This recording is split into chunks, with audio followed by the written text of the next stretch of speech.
We are back, folks! We are back! We are back! After reviewing the mountain of movies from the Zatoichi series individually last year, we are starting this new season with a new series of reviews, and this one is special because it was your choice. Yes, we are going through Lone Wolf and Cub this time around. Thankfully, it is not as long as the Zatoichi series as it only comprises of 6 movies, which makes it a lot easier to review but also allows me to dive a little deeper into each film while keeping the length of the videos under control. In this video, I will be reviewing, discussing and dissecting the first 2 movies in the series, which are Sword of Vengeance and Baby Cart at River Styx. Let me not waste any more time and dive straight into it in my effort in understanding Lone Wolf and Cub. Lone Wolf and Cub, Sword of Vengeance. Sword of Vengeance is a proper introduction to the premise of the series, and is the perfect movie for any newcomer to get the feel of this world. Honestly, this is the type of series you can't watch randomly. You have to start here. You can literally start watching Zatoichi at any point in the series and kind of understand the whole thing. But with Lone Wolf and Cub, the story is a lot more linear. There is a plot that evolves throughout each film, and this is the starting point. It's important for me to point out this movie is directed by Kenji Misumi, the director behind the very first Zatoichi movie with Shintaro Katsu, who also ended up directing multiple other Zatoichi movies. This series started in 1972, right around the time the Zatoichi series ended, which would explain why there was never a crossover between the two, which is a real shame. It's also worth noting for those not familiar with Lone Wolf and Cub that it is based on the manga of the same name written by Kazuo Koike, who is also credited as one of the writers in this movie and most of the movies in the series. Just like Kanshi Muzawa, the creator of Zatoichi, Koike was very much involved with the entire process of making these movies, just showing how much the creators of original characters were respected at that time, or at least in Japan. Watching this movie alone just teaches me how much Lone Wolf and Cub influenced cinema as we know it today. Many believe it created the trope of the father and child surviving together against all odds, a trope we see in modern cinema very often, from Leon, Road to Perdition, or even Logan. Lone Wolf and Cub's Sword of Vengeance takes place during the Edo era of Japan and follows the main character Ito Ogami and his son Daigoro. Ogami is a former shogun executioner, a highly skilled swordsman who used to carry out executions for the shogun. And I love the opening scene because it really sets the tone. I mean, showing your main character decapitating a child is definitely a bold move. It captivates the attention of whoever is watching immediately and makes it clear that this movie means business.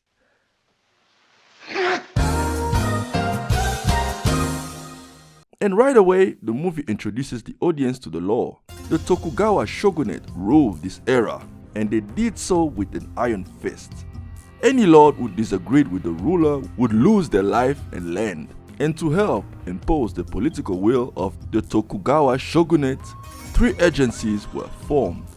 First, there was a network of ninjas called the Oniwabam, or Garden Wardens. Then there was the Shikaku, the assassins, and then there was the executioners, who assisted with the seppuku.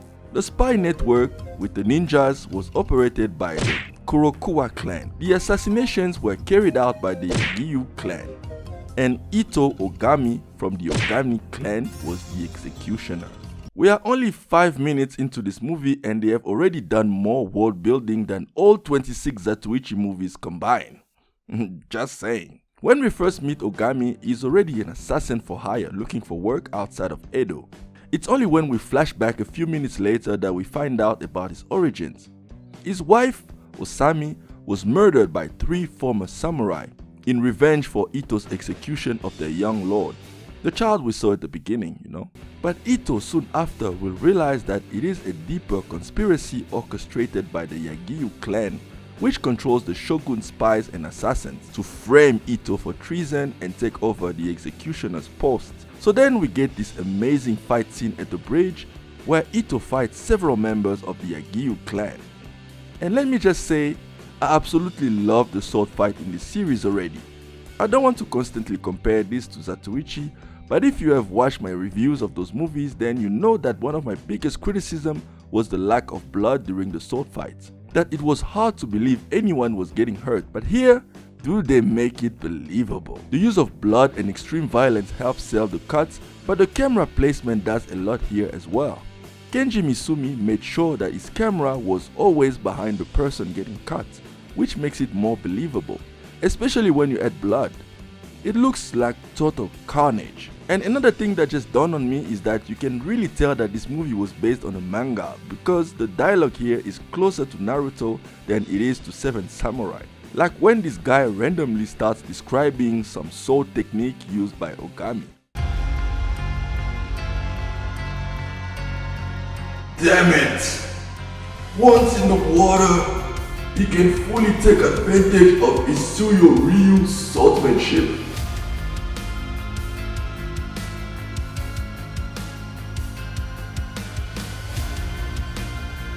This is bad.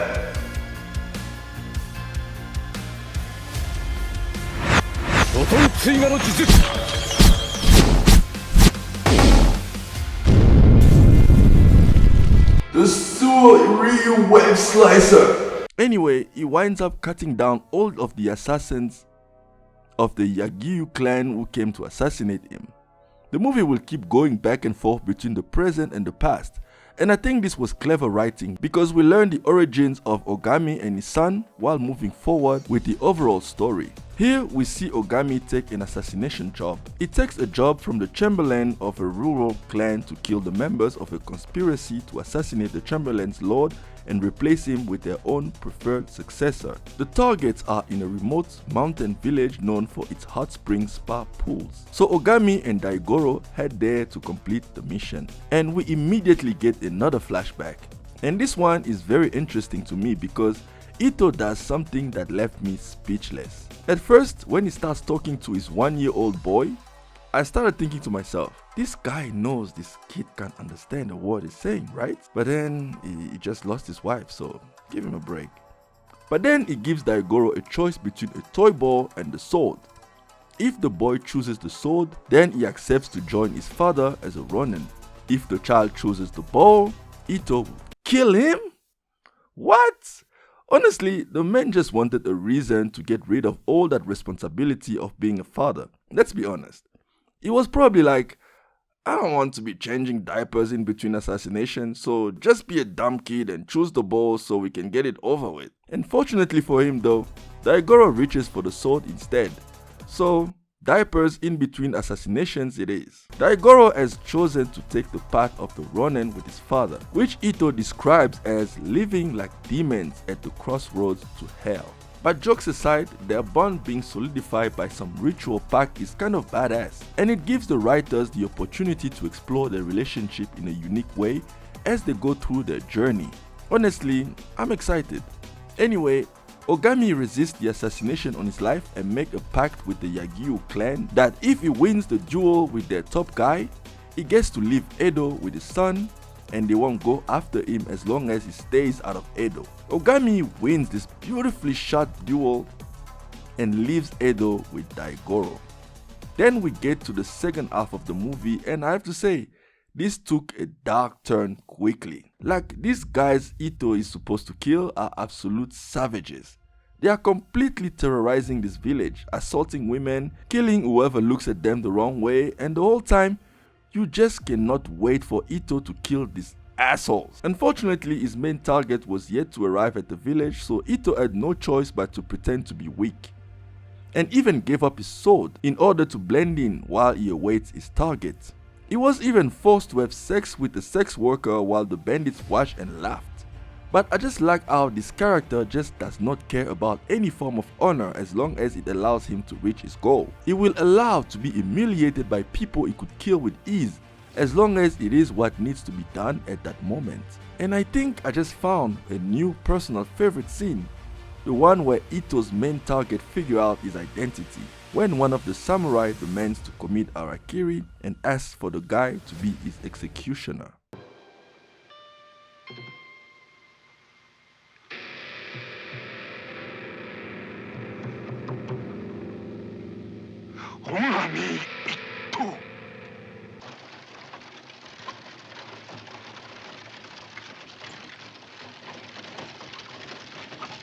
so badass.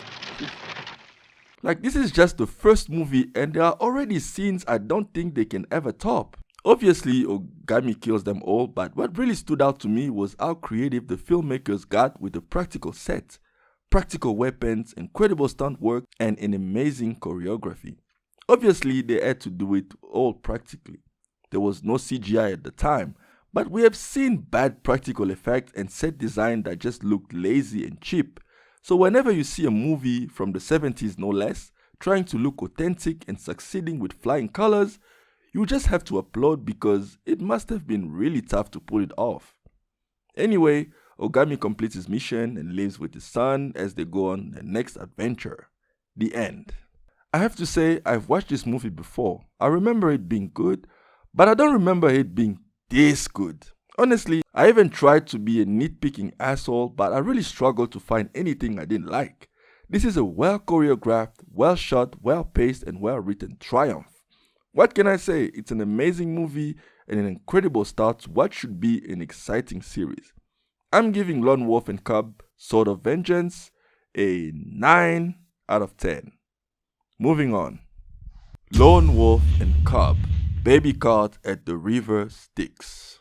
One thing about this movie is that it definitely said we are going to continue the tradition established by the first movie by opening the movie with an intense scene from the get-go. I'm not gonna lie, this is a very effective way to open a movie. It sets the tone and grabs the attention of the audience right away, as I previously mentioned.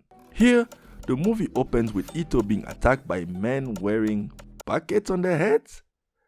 And of course, they get killed easily because not only it must be incredibly tough to see with this thing on, but you also have to hold it with one of your hands, leaving you with only one hand to fight.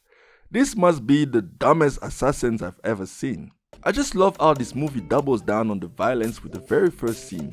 Ogami kills the two assassins and one of them declares as he was dying, the Yagiyu clan has men everywhere, spread out over more than 60 states all over Japan. Wherever you go, you can never escape our clutches, ever.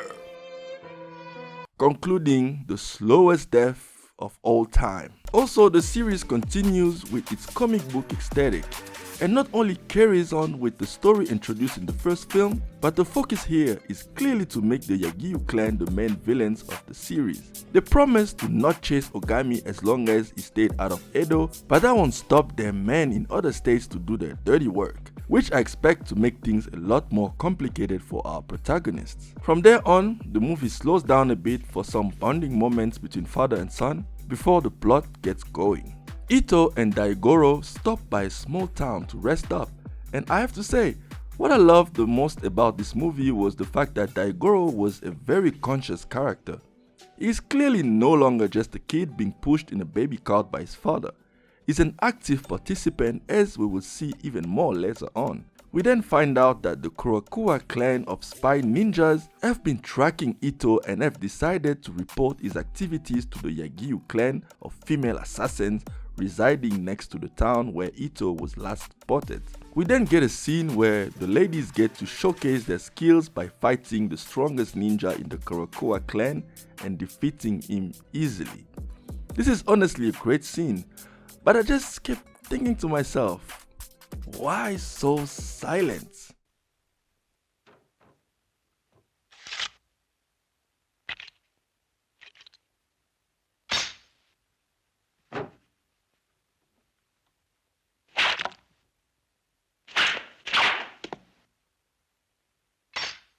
Hold on, let me fix that for you real quick.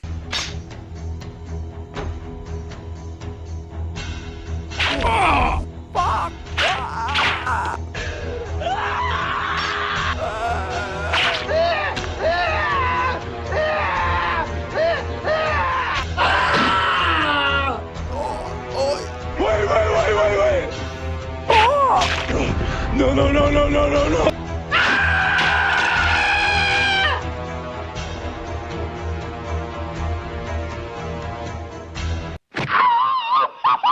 So the ladies embarked in this mission to kill Ito.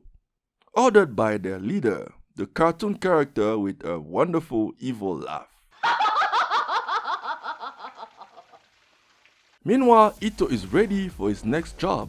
He's hired by a clan that specializes in making a special product, a dye called Awa Indigo. And the dye has a secret process and the clan maintains the monopoly of it. One of the clan's former artisans plans to sell the secrets to the shogun, so Ito must kill him. The trader will be escorted by the three Idari brothers. All three are masters of the Takenouchi Ryu dagger technique. One uses the iron claw, another uses the flying mace, and the last one uses a pair of armored gloves called iron fists. Man, I love how comic booky this series is. Incredible. On his way to completing his mission, Ito is attacked by the female assassins and... Oh, wait, yo! Whoa! Yo! What's going on? So I have to conclude that every time these women appear, Kenji Misumi makes some weird directing choices. First he took out the sound, now he's literally trying to blind me.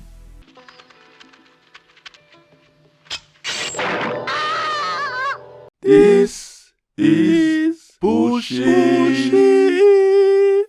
So yeah, these women took out the best ninja in the Kurokawa clan but get taken out by a toddler. Yeah, right. And I just love how the Daigoro cart in this movie just turned into the freaking Batmobile. I know it was already carrying weapons in the first one, but here it feels like every part of this thing is a weapon. Which is not a bad thing at all, just to be clear. I dig it. Ito then almost gets trapped by the female assassin's leader, but he escapes and she chickens out and leaves.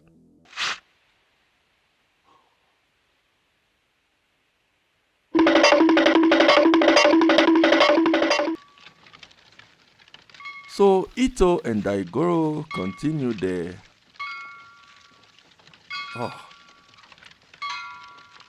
Oh gosh! What is this sound? What is this sound? Stop it! Stop! Oh, for heaven's sake, cut it out! So Ogami and his son get attacked again and...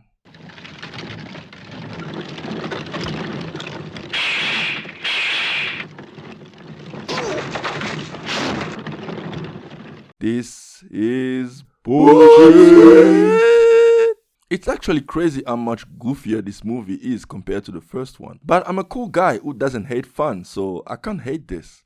Besides, the fight scenes are still incredible. Honestly, keep doing what you're doing, movie. After all that fighting, Ogami is exhausted and injured, so he passes out and we get a really cute scene where Daigoro tries to find food and water for him. A scene you can tell inspired The Last of Us, which had a similar scenario in the first game. On the other side, the Kurokawa ninjas, who have pretty much been wiped out at this point by Ito, propose to the lady assassin to kidnap Daigoro to render Ito defenseless as he wouldn't risk his son's life. They do just that, but find out that Ito is actually ready to accept his son's death as they both now walk on the demon path to hell. Even though it's nonsense, he clearly cares about his son and has hopes to save him, which he does before his son could drown in the well.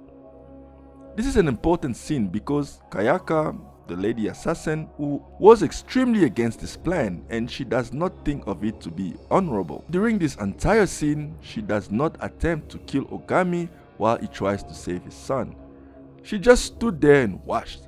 Anyway, back to the mission. Ito finds himself in the same boat with the three brothers, and Kayaka is there as well, still tracking him.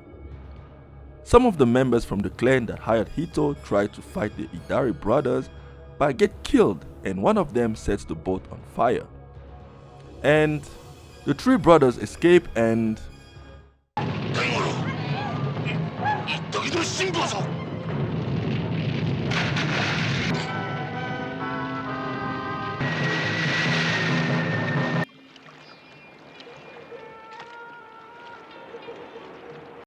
This is bullshit, but it's okay. Ito saves Kayaka from drowning and finds refuge. He undresses, and all three of them have to cuddle in order to stay warm and not die. But let's just mention that he undressed the lady without consent. Whoa, whoa, whoa, whoa, whoa, whoa!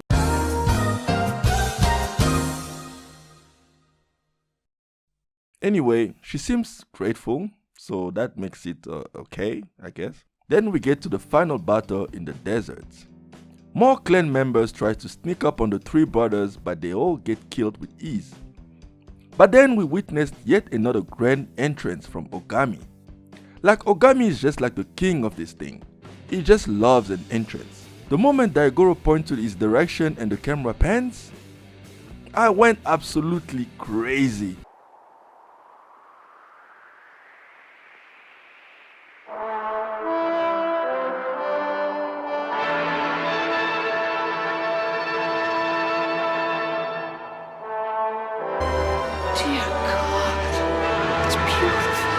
I don't even know how Ogami managed to track them down in the freaking desert, but I don't even care at this point. It's just so damn cool. Obviously, he kills the three brothers and the trader and completes his mission. The end. But I have to say, this movie adds so many incredible visual ideas. Having the final battle in the desert was another stroke of genius from the filmmakers. It's a change of scenery that just makes the whole scene feel fresh and exciting. And that moment he split one of the brothers' head open? Mwah. I also love how one of the brothers is like, my neck has been sliced and it's whistling. Oh no. I always wished I could kill someone with such a perfect cut. But instead it happened to my own neck. Oh no. And then Ogami and Daigoro leave the desert and are tracked down by the lady assassin one last time. But Ogami draws out his sword and once again she chickens out and let them leave. Man, how bad was that ninja? Honestly, I really had fun with this one. It was a little inferior to the first one, but not by much. It benefits from the fact that it continued with the story already introduced in the first movie. The series is clearly interested in growing the lore and making this world feel big. The movie was visually appealing, and while I liked the supporting characters in the first movie, here they are a lot more interesting and help carry the narrative. The movie was a lot goofier and Ogami and Daigoro literally turned into Batman and Robin, but I'm not even mad at it. They made it work and they never went overboard and everything still made sense within the context of this world they have built. I'm giving Lone Wolf and Cub Baby Caught at the River Styx a 7 out of 10. There you have it. The first episode is done. The first two movies have been covered. I'm not gonna lie, this is the first time I watched these movies in order. I had watched most of them randomly, but getting to watch them and experience the growth as I move from one movie to the next is really exciting. I cannot wait to dive into the next set of films. Until then... Wait. Oh, stop it. Stop. Jeez. Okay, see you guys next time. Bye.